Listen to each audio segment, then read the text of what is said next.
Welcome to this video. Today जो topic है it is about the area and the volume of the similar figures. So let's start कि if x and y are two similar solids. ठीक है, यहाँ देखिए word similar का है और यहाँ पे सॉलिड्स जो है ना, यहाँ पे कोन्स को वो बोल रहे हैं। तो टू कोन्स देखिए आपको गिवन है, तो ये दोनों जो शेप्स हैं वो आपस में सिमिलर है। साइज़ वेरी करेगा सिमिलैरिटी में, ठीक है। तो एक स्मॉलर कोन है, एक आपके पास थोड़ी सी लार्जर कोन है। तो आपने अगर इनका एरिया और वॉल्यूम फाइंड करना होगा तो इसके लिए टू फार्मूलाज हैं, ठीक है। तो जो एरिया का जो फार्मूला है वो देखिए वो ये है कि A2/A1 is equal to L2/L1 का होल स्केयर है। ओके, अब सम बुक्स में ना यही जो फार्मूला है वो इस शेप में भी लिखा होता है कि A1/A2 is equal to L1/L2 का स्केयर है। तो याद रखिएगा दोनों फार्मूलाज करेक्ट हैं, ये अप्लाई कर लें या ये कर लें, इससे कोई फ़र्क नहीं पड़ता। सिंपल आपने जो ऑर्डर है उसको मेंटेन रखना है। अगर ऊपर A2 है तो यहाँ पे ऊपर L2 आएगा, और सेकंड में है अगर आपने A1 ऊपर लिखा तो फिर आपने राइट पे भी L1 को ऊपर लिखना है। That's it. अच्छा जी, सिमिलरली अगर आपने वॉल्यूम फाइंड करना है इन कोन्स का, ठीक है, इन सॉलिड्स का, तो उसका जो फार्मूला है बिल्कुल वैसे ही है जैसे एरिया का फार्मूला है, लेकिन सिर्फ इसमें डिफरेंस क्या होगा कि जो L2/L1 का क्यूब आप लेंगे, ठीक है।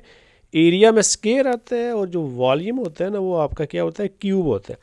और इसी फार्मूला को जैसे मैंने अभी आपसे शेयर किया है कि बड़े आराम से आप लिख लें, इसको V1/V2 लिखना है और L1/L2 करें और होल क्यूब कर लें। आप बिल्कुल कर सकते हैं, दोनों फार्मूलाज ना ठीक हैं। अच्छा, इसके अलावा एक और वर्ड भी आपको नज़र आएगा क्वेश्चन में, वो सम टाइम ना वो वॉल्यूम की जगह वर्ड यूज़ करता है कैपेसिटी, ठीक है। तो अगर वर्ड कैपेसिटी का है तो फिर भी आप लोगों ने यही वॉल्यूम का फार्मूला ही यूज़ करना है, कंफ्यूज नहीं होना। तो कैपेसिटी है वो वॉल्यूम के सेंस में ही आती है। ओके, और सिमिलरली कुछ क्वेश्चंस आपको ऐसे मिलेंगे जिसमें आपको मैस का वर्ड भी वो दे सकता है, ठीक है, मैस है। तो अगर वो मैस का वर्ड देगा तो सिंपल ये देखें, जैसे ये मैंने ये आपको लिख के दिया है कि M2/M1 किसके इक्वल होता है, V2/V1 का होता है। तो अगर मैस आ जाता है तो सिर्फ फार्मूला देखिए उसमें क्या चेंजेस आएंगी कि सर M2/M1 जो होगा ना ये इक्वल हो जाएगा L2/L1 का क्यूब है, ठीक है। तो इन अ वे कि आपने फिर भी जो क्यूब का फार्मूला है, जो वॉल्यूम का फार्मूला है ना, तो वही आपने इसको अप्लाई करना है मैस के लिए भी।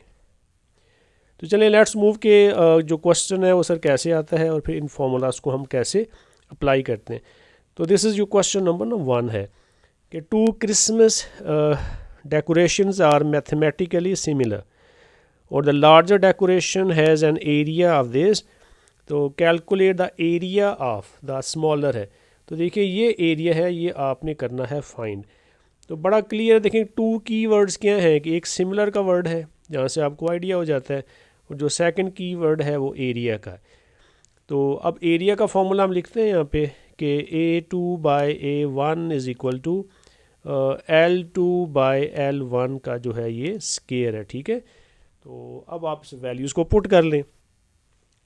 अब देखिए जो A2 है वो मैं ले रहा हूँ 128 है और A1 हमने फाइंड करना है। तो अब आपने A2 लिखा है ना, फिर L2 भी आप पहले ही लिखेंगे, ठीक है, जो कि यहाँ पे ना 16 है। तो 16 है ओवर जो L1 है वो हमारी क्या है, वो 10 है, ठीक है। तो ओवर आप करें 10 है और फिर होल स्केयर जो है इसको ना भूलिएगा, ये आपने ज़रूर लिखना होता है। अच्छा जी, अब आपने इन फ्रैक्शंस को कैंसिल करना है अगर ये हो रही हैं। तो 2 के टेबल पे आप कैंसिल कर सकते हैं, 2 8s दा और ना 2 5 दा, ठीक है। तो इट मीन्स कि ना वी हैव 8/5 है और फिर इसका आपने ना ये स्केयर कर लिया। अच्छा जी, just open the square, no change on the left hand side है, इट विल बी 64/25 है। ओके, जस्ट क्रॉस मल्टीप्लाई, तो यू विल गेट सर के 64A1 है इज़ इक्वल टू 128 इंटू 25, और जो नेक्स्ट है विल बी के A1 is equal to 128 into 25 over 64 है।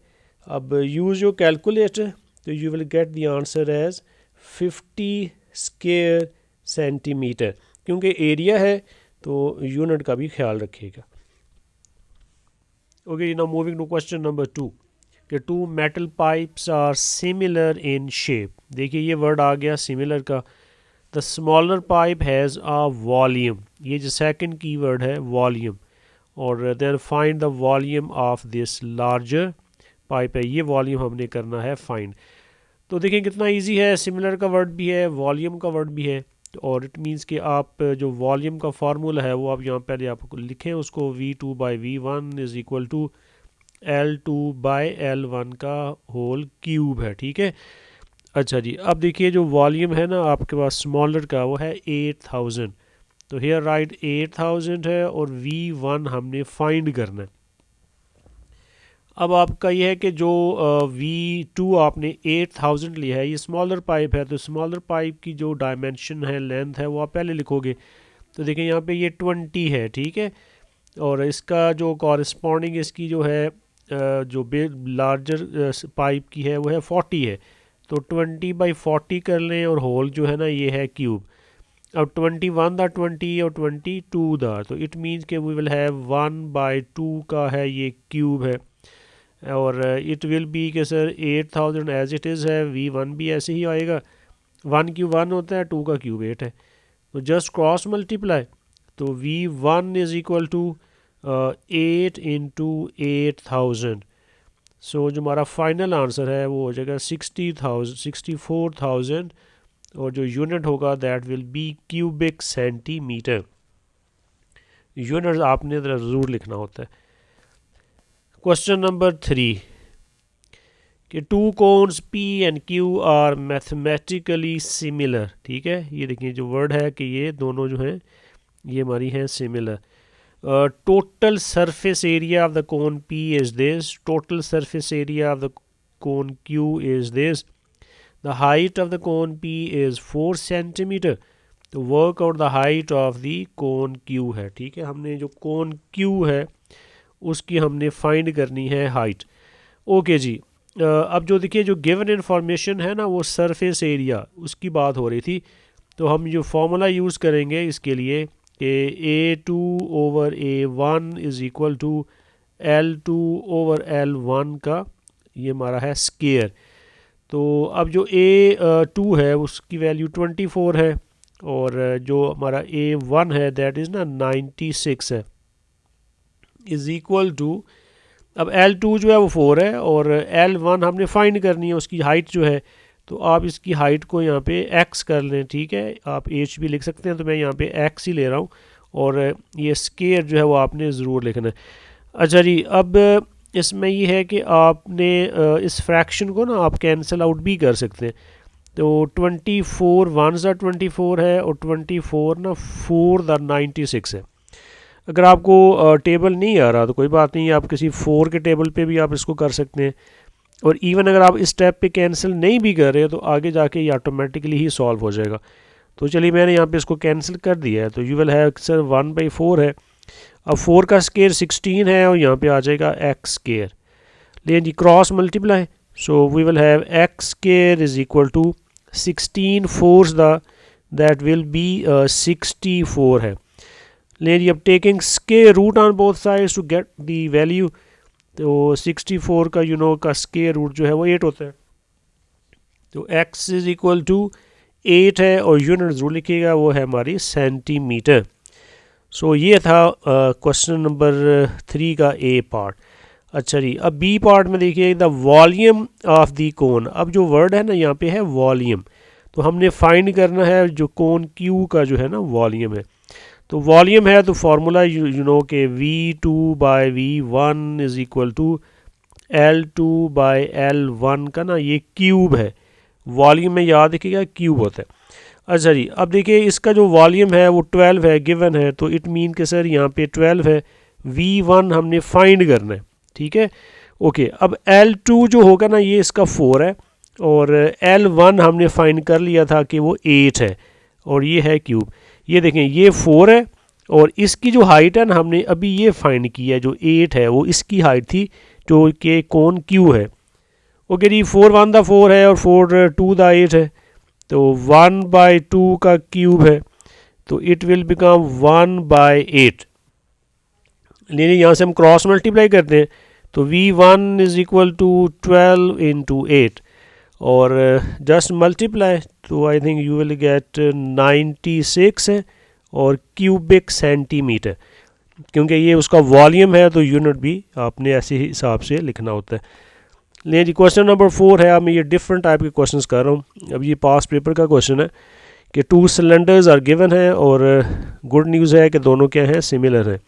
अब ratio of their volumes is this है, the height of the cylinder given है, then the height of the cylinder ना B आपने फाइंड करना है। अच्छा, अब देखो वॉल्यूम की बात हो रही है, अगेन आप जो फार्मूला है वही यूज़ करेंगे कि sir V2/V1 is equal to L2/L1 का क्यूब है सर। लें जी, अब इनकी जो रेशो ऑफ द वॉल्यूम है वो 8 और 27 है, तो हियर यू राइट सर 8 है ओवर सर 27 है, और जो L2 है वो देखिए आपका है 12 है, और हमने उसकी हाइट फाइंड करनी है। अब हाइट को h ले सकते हो या आप यहाँ पे x है, तो मैं यहाँ पे x ही ले रहा हूँ, और ये है उसका क्यूब है। अच्छा जी, अब आप देखो ये ना रेशो है, किसी भी रेशो को ना आप फ्रैक्शन में लिख सकते हैं, तो 8:27 है, तो आप बेसिकली इसको लिख सकते हैं 8/21, ठीक है। तो ये रेशो ऑफ देयर वॉल्यूम्स जो है ना वो हमारी ये वाली है। ओके जी, now you will take cube root on both sides. आप उस क्यूब को आपने रिमूव करना है, तो बेस्ट ये है कि taking cube root on both sides, ठीक है ना। ये क्यूब है और ये आपने कर लिया क्यूब रूट है। 8 का जो क्यूब रूट है यू नो कि वो 2 है, 27 का जो है वो 3 है। अब ये क्यूब और क्यूब रूट कैंसिल हो जाएगा, यू विल हैव 12/x है। No just cross multiply, so you will have 2x is equal to 12 time 3 जो है वो हमारा 36 है, तो x is equal to 36/2, so x is equal to 18 centimetre है। तो ये इसका आंसर है, the height of the cylinder B है। ओके जी, now the question number 5 again a past paper question है, और इसके 2 पार्ट्स हैं, इवन टू बी पार्ट का फिर आगे इसके फर्दर 2 पार्ट्स हैं।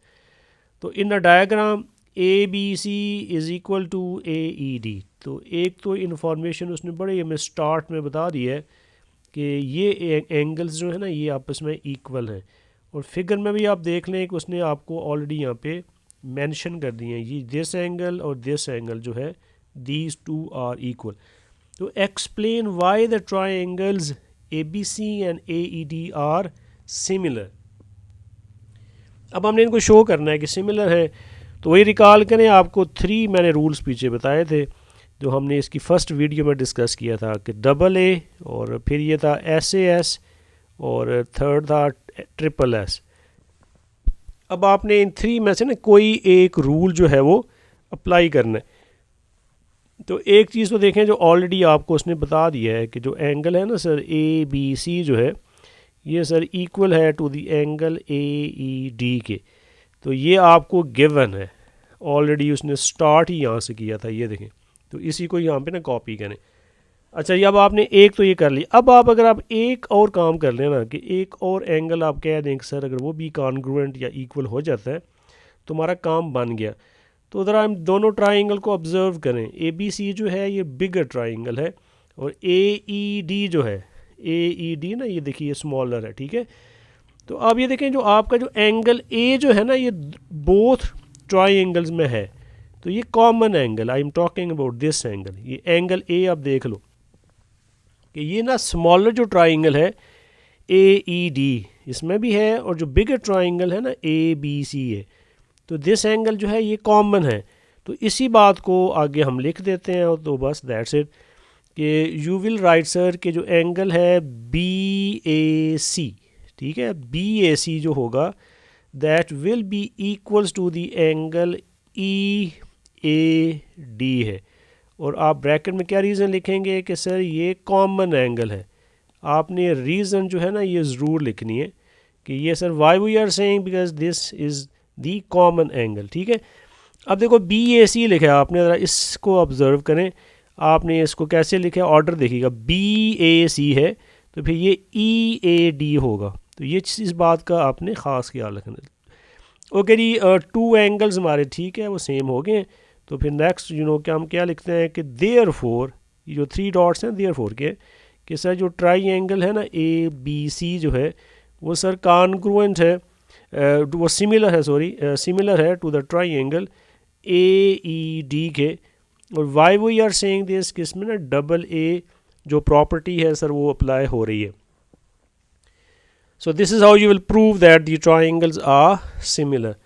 ओके जी, नाउ द बी पार्ट है कि given also that AD is equal to 3 centimetre, और आगे उसकी ना डायमेंशंस हैं और ट्राइंगल पे भी वो मैंशनड है, तो कैलकुलेट ना BD है। अच्छा, अब हमने प्रूव कर लिया कि 2 ट्राइंगल्स क्या हैं, दे आर सिमिलर हैं। तो हम ये करने जा रहे हैं कि उन्हीं के ना हम अब रेशो फ्रैक्शंस बनाते हैं। तो देखिए जैसे ये AB है ना, तो यू विल राइट के सर ये आ जाएगा AB ओवर, अब इसकी जो फर्स्ट 2 हैं वो AE है, तो AB over AE is equal to, फिर ये देखेंगे ये BC है और ये ED है कि ये सर है BC ओवर ED है, ठीक है, इज़ इक्वल टू, और फिर ये है जी AC और उसका होगा AD है। तो ये कॉरस्पॉन्डिंग साइड्स ही लीजिएगा। चले अब वैल्यूज़ को पुट कर लें। अब AB जो है ना देखें फिगर पे गिवन नहीं है, तो राइट एज इट इज़ कि सर AB तो ऐसे ही आएगा। अच्छा जी, अब नेक्स्ट जो AE है ना, it is 5 is equal to BC not given, ED not given, तो right as it is, and then AC जो है वो हमारा 7 है। ये देखने AC जो है ना वो इस पॉइंट से लेके इस पॉइंट तक है, तो 5 + 2 करेंगे ना यू विल गेट 7 है, और जो AD है वो आपका 3 है, लाइक दिस वन। ओके जी, अब जो मिडल फ्रैक्शन है वैल्यूज़ तो गिवन है नहीं है, तो इसको तो आप ना स्किप कर देना यहाँ से। तो वी आर लेफ्ट विद के sir now AB is equal to this है, और you will write cross multiply है, तो it will be 3AB is equal to 5 × 7 है जो कि 35 है। सो AB जो है इट विल बी 35 ओवर ना 3 है, तो इज़ इक्वल टू, अब use your calculator, you will gate 11.67 centimetre. तो ये है AB की लेंथ है। तो देखिए ये ना AB या फिगर पे देखें कि ये जो टोटल लेंथ है वो आपको कितनी मिल गई है, 11.67 है, ठीक है, कि सर इस पॉइंट से लेके इस पॉइंट तक सर ये है 11.67 है, but we need the value of BD, हमें तो BD चाहिए, ठीक है, ये वाला। तो इस टोटल में से 3 को माइनस कर दें, यू विल गेट BD। तो लास्ट स्टेप ये है कि BD सर क्या होगा कि जो टोटल लेंथ है ना 11.67 है, subtract 3 from it, so our answer will be 8.67 centimetre. कि टोटल से सर आप AD को सब्ट्रैक्ट कर लें, ठीक है, ये 3 है, तो अब इसको जब आप माइनस करेंगे, मैं आपके लिए शेड कर देता हूँ यहाँ पे कि टोटल देखिए वो था ना, तो अगर आप ये वाली जो साइड माइनस कर देंगे टोटल में से, तो जो रिमेनिंग आपको मिलेगी वो BD ही होगी, ठीक है। तो ये आपने यहाँ पे ऐसे करना है। अच्छा जी, अब आप देखेंगे इसका सेकंड पार्ट जो है कि अब आपको ना एरिया है कि area of the triangle over area of the triangle ना, दिस वन है।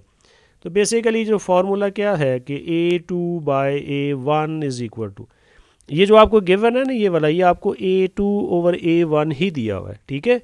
अब फार्मूला यू नो कि सर L2/L1 का सर स्क्वायर होता है। तो अब आपने देखें AED है, अब इस ट्राइंगल को देखिएगा और आपने वो जो साइड्स हैं कॉरस्पॉन्डिंग लेनी। अच्छा, अब AE है, तो आप फिगर पे देखें AE हमारा 5 है, और AB करेंगे ना फिर वो 11.67 है, तो वो कॉरस्पॉन्डिंग साइड्स हैं लेकिन वो डेसिमल में। ये ज़रा बात आपने समझनी है। देखें फर्स्ट 2 मैं ले रहा हूँ, ठीक है, फर्स्ट 2, फिर आपको इधर से भी फर्स्ट 2 लेनी पड़ेंगी, L2 और L1। तो AE तो फिगर पे 5 है, और जो AB है ना वो 11.67 है। तो अब वैल्यूज़ ये अगर पुट हम करेंगे तो हमारी जो कैलकुलेशन है वो अच्छी खासी टफ होगी, तो मैं इसको जो है वो मैं यूज़ नहीं कर रहा, ठीक है। अब आप देखें जो नेक्स्ट मैं ले रहा हूँ ED है, तो ED अगर फिगर पे तो गिवर ही नहीं है तो वो तो छोड़ देना आप। तो फिर आप AD ले जो है ना AD है कि सर A और D सर इधर से ले लें, और नीचे से सर फिर आप AC ले लें, क्योंकि ना इनकी ना वैल्यूज़ हैं वो ईजी हैं, इंटीजर फॉर्म में, ठीक है। तो अब देखिए AD जो है वो हमारा कितना है, वो 3 है, तो यहाँ पे आप लिखें 3, और अब जो डिनोमीटर में आपने डिसाइड कर लिया वो ए सी है, तो फिगर में आप ए सी देखें वो हमारा 7 है। तो देखिए इसमें कोई डेसिमल नहीं आया, तो आराम से ना इंटीजर्स हैं। सो हमारा जो फाइनल आंसर होगा दैट विल बी 9/49 है। तो यही आपका ना फाइनल आंसर है। उसने ऐसे ना फ्रैक्शन शेप में ही आपसे ये पूछा है। तो इस टॉपिक में मेन क्या था कि आपको 2 फार्मूलाज आने चाहिए, एरिया का और वॉल्यूम का, ठीक है। फिर और कॉरस्पॉन्डिंग साइड्स लेनी है, बस ये याद रखिएगा। आम मैथ्स के जो क्वेश्चन की तरह ये थोड़ा सा डिफरेंट है। इसमें आप एंगल्स आप ले रहे हो या अगर आप साइड्स आप लेते हो तो वो आपने कॉरस्पॉन्डिंग ही लेनी है। अगर आप उनकी पोजीशनिंग चेंज करेंगे तो आपके जो आंसर्स हैं वो भी रॉन्ग हो जाएंगे। कि आई होप कि फ्रॉम दीज क्वेश्चन जो है ना आपका ये जो कॉन्सेप्ट है वो क्लियर हो गया होगा। So that's it for today. Thank you for watching this video.